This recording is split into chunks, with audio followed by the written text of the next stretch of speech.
Hello there! Yes, I'm wearing eyeliner for the first time in a very long time. Don't get used to it.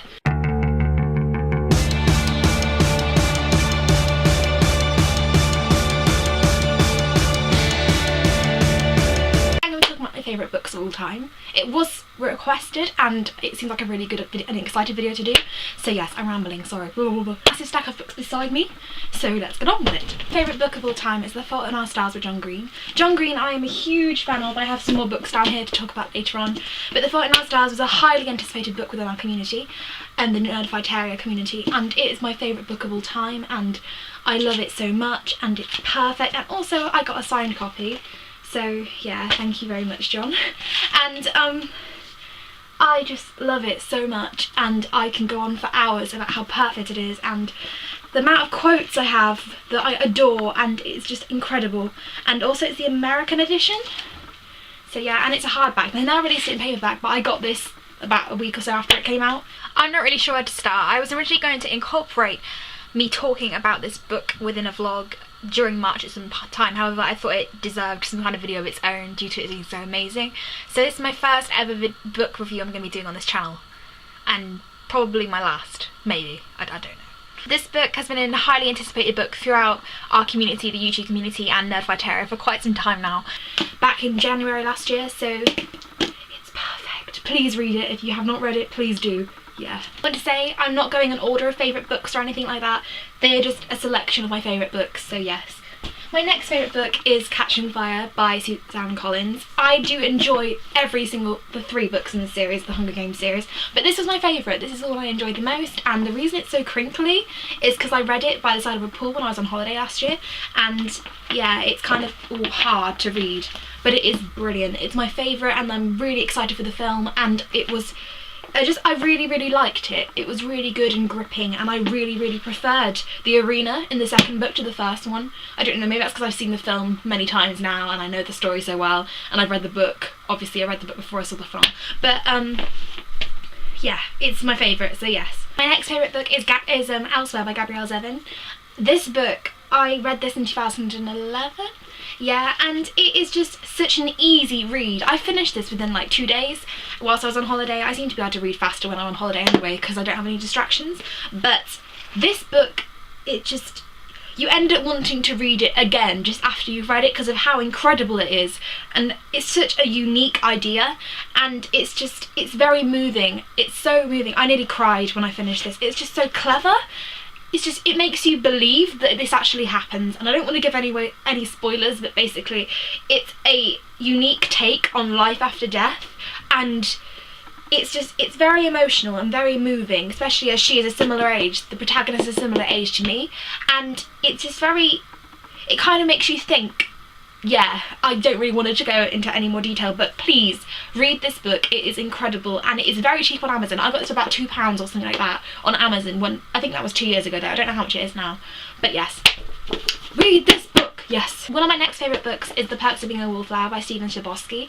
I read this book before the film came out. I still haven't seen the film, and because of how much this means to me, I am so scared to see it in case my perception and my thoughts in my head and how I picture the characters and how beautiful the story is. This book, I can't even explain how amazing this book is and how much it means to me. And I'm really I want to see the film. It has come out on DVD now, but I never got around to seeing it in the cinema.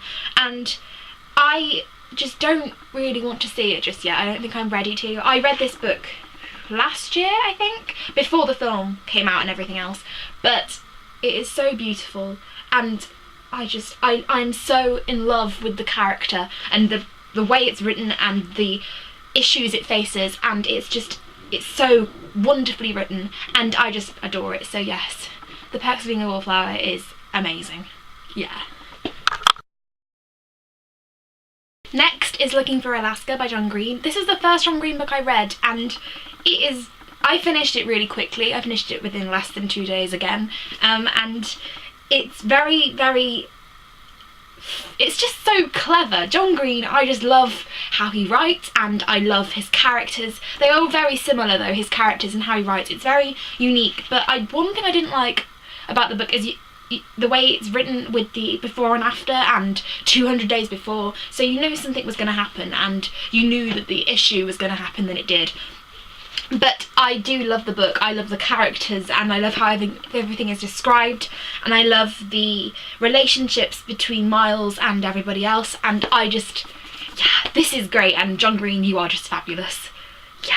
It's on, and I really hope you can't hear it, but my next favourite book is Jenny Downham's You Against Me. This book looks like it's been unread, and it has, because first time I read this book was my friend's copy, so this is my copy and it hasn't been read yet, but yes, I have read this book, don't worry. It's fabulous. It's just so clever, so yes, I really recommend this book. I don't really have anything else to say on it besides the fact it's really, really good, and I just like how Jenny Downham writes, and it's so good, yeah. Paper Towns. I love Paper Towns. Paper Towns is one of my favourite John Green books out of his 5 he's done altogether, yes.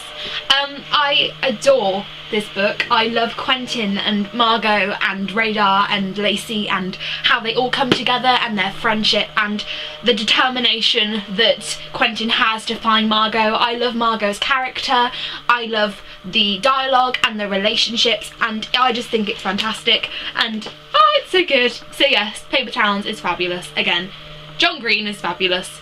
DFGPA. My final favourite book on my shelf is a book that I read over nearly 2 years ago now, and it is called Before I Die, and it's by Jenny Downham again, and it's just, I want to warn everyone before they read this that it is an incredibly emotional book. It has now been turned into a film called Now Is Good. I haven't seen that film. I don't think I want to. I can't do emotional films like that anymore, I don't think. I don't want to see it because the amount of times I cried at the book is beyond me. I've cried about 4 times whilst reading this book, and Tessa is just such a emotional, moving character, and the issues it faces, and how I don't think I really want to reread this because the roller coaster that it took me was pretty extreme, and it really affects you, and that's all really, but it's a very, very good book, yes. Finally, I have a stack of books that I still need to read.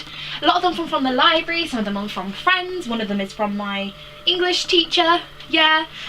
The Book Thief by Marcus Zuzaks, yeah. This is from my friend and I'm reading it soon. It is apparently incredibly good, so I'm very excited to read it. Angela Carter's Wise Children. She has also written The Bloody Chamber, and I really need to start reading this soon. It's kind of urgent, so yes. I'm taking English language and English literature for A-level, and Angela Carter is one of them that just come up in the syllabus, but I'm not sure whether or not we study her. But yes, she is quite a famous, highly acclaimed author. Memoirs of a Geisha by Arthur Golden. I got this from my school library. I'm a student librarian, so basically I can just take out any book that I want and renew it. So I can have this for as long as I want, really, within now to July. So yes. Catch-22 by Joseph Heller. Yeah, I need to read this soon. This is a very famous book, and I'm really excited to read it. So yes, Catch-22. How to Pass Exams. It's not really much of a literature fiction book that I need to read. It's more of a really helpful, notey kind of book. Finally, I did read the first few pages of The Catcher in the Rye. I need to start reading it faster, but yes. Woo! I apologise if you heard any hoover noises or anything else in the background. My mum was cleaning and hoovering. But yes, I hope this was kind of interesting for you all. I love books. Books make me happy, and literature makes me happy, so this kind of was quite fun to film. So yes, I hope you enjoyed it. And finally, thank you so much for 200 subscribers. It made me very happy. So I hope you guys liked this, and I'll see you all soon. Bye! Oh, and finally, today is the 17th of February 2013.